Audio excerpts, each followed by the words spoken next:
Unang-una po sa lahat, nung napanood ko po sa TV yung una po kasi nasa Manila ako, hindi ako aware doon sa magkapatid na kung ano yung nangyari. Nagulat ako kung ano yung nangyari sa kanila, kung bakit ganun.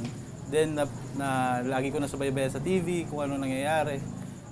Yung unang-una po, hindi po ako talaga naniwala na magagawa ng magkapatid. Isa pa po kasi yung father ko is dating mayor dito sa Coron na matagal po nilang kaibigan, kabarkada, katikit nila.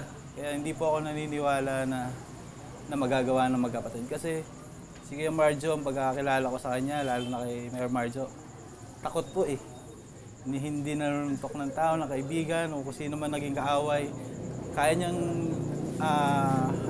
kontrolin ang sarili niya para manakit. Yung pa na nabalitaan ko na may pinatay, na may nangyaring ganun, hindi po ako naniniwala. Kaya nung napanood ko itong huli sa TV Patrol na napawalan sala sila, hindi lang po tagumpay ng Reyeses ang nangyari, kundi tagumpay po ng buong bayan ng Coron. Kasi nagagalak po kami na napawalang bisa na nga po yung kaso nila.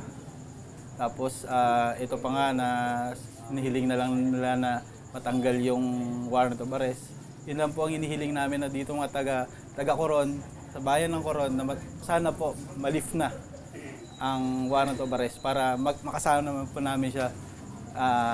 Medyo matagal na rin po hindi namin siya nakikita, silang magkapatid. Kaya sana po ma-lift na nila yung kung ano man yung pinapanalangin ng mga taga Coron na matanggal na po yung warrant of arrest.